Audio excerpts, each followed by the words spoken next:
Why your melodies sound amateur. Most songwriters think a great melody comes from pure magical inspiration. But if your song feels like it's aimlessly wandering around the room looking for its car keys, you're missing a simple rule. Hit songs don't just rhyme their words, they rhyme their melodies. Hey, songwriters, welcome back. In my at home songwriting community, I talk to many brilliant writers almost every day. They bring me these incredible lyric sheets filled with heart, soul, and pure poetry. But then when we listen to the track, the song just kind of wilts. Why?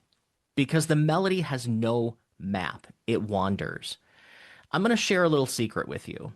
The single fastest way to transform your songs from sounding like an amateur to a professional isn't tweaking your lyrics for the 100th time.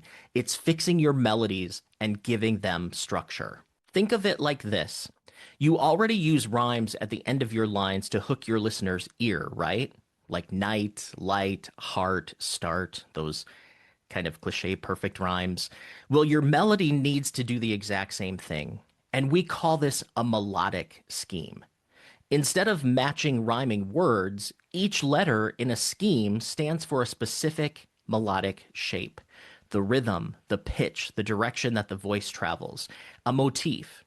When you repeat a letter, you repeat that exact melodic shape, even if the lyrics completely change. So let's look at the classic A-B-A-B pattern.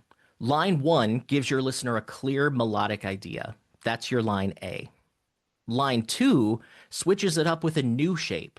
That's B. Line 3 snaps right back to the A melody, giving your ears a cozy, familiar home base. And then line 4 wraps it up on B.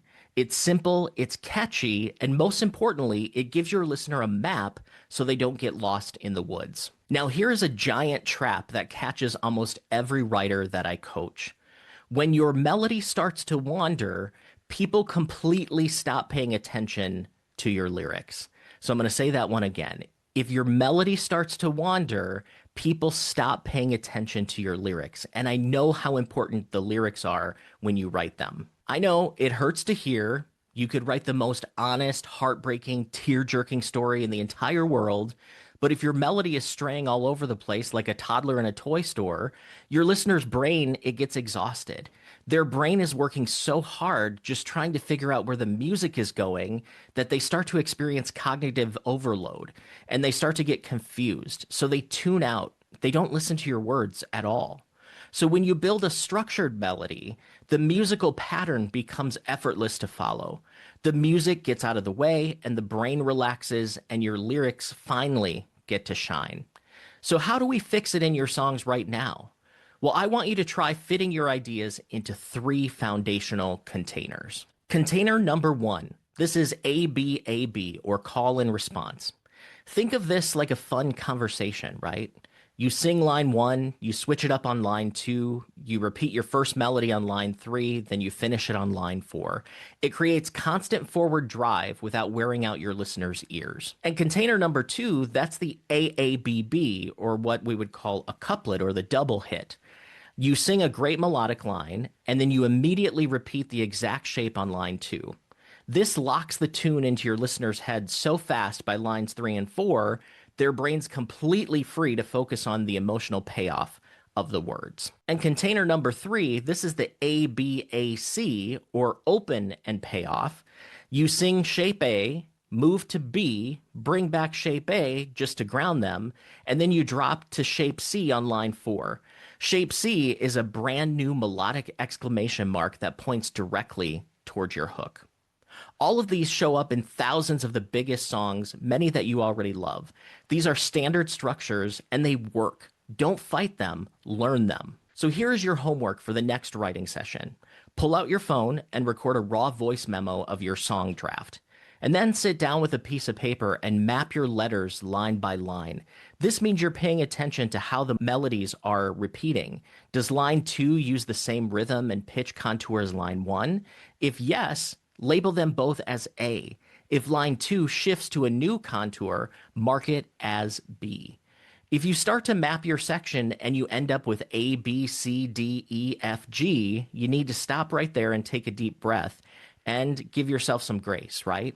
You don't have a song yet. You have a run-on sentence that's hiding your best writing. So pick your favorite melodic shapes from your recording and gently force them into an ABAB or an AABB container, and then trim the extra clutter away. When you give your listener structured repetition, the wandering stops and the magic starts to happen. And then your songwriting starts to level up instantly. So take a look at your favorite hit songs. I think you'll see that there's a repeatable melodic scheme.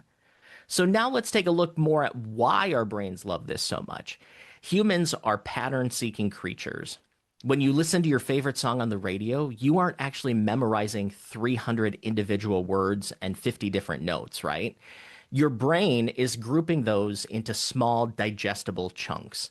If you give someone a phone number, you don't read 10 random digits in one continuous robotic line. You break it up. 3 digits, pause, 3 digits, pause, 4 digits. That's a pattern. Melodic schemes do the exact same thing for your listeners' ears. So when you write a line of music, you start to create an expectation, right?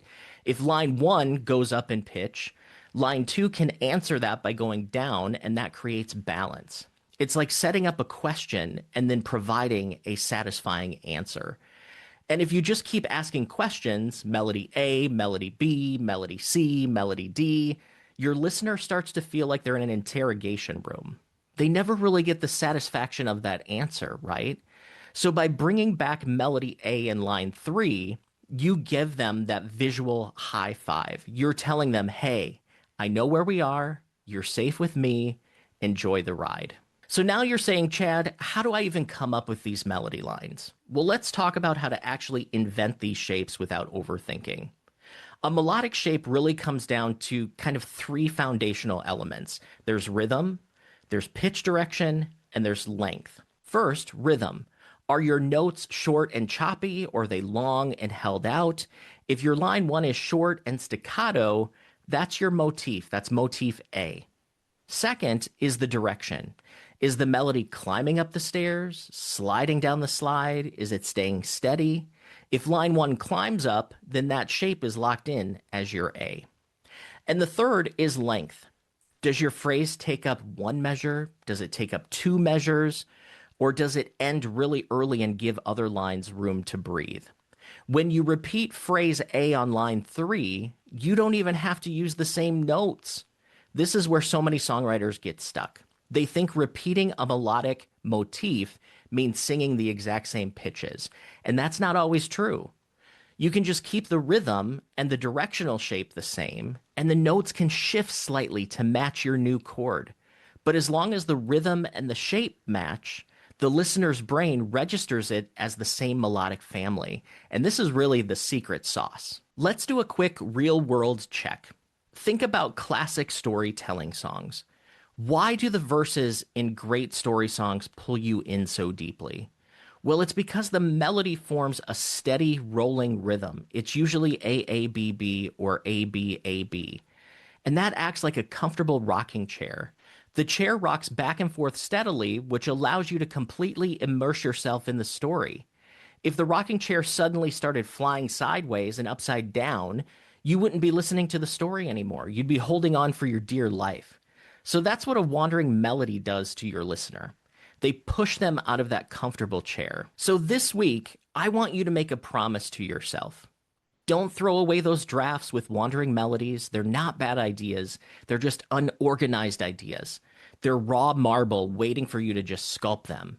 So take one song that you wrote recently that feels a little messy or maybe it's unfocused and open up your voice memos. Grab your pen and map out your letters. Find phrase A, find phrase B, clear out the rest. Build your container and then put the lyrics back in and watch how fast your lyrics spring to life. You have great stories to tell, and by giving them a structured melodic home, you can make sure the rest of the world gets to hear them loud and clear. So if you love getting into songcraft like this, I hope you'll check out this next video, and I hope you keep writing, keep structuring, and I'll see you in the next lesson.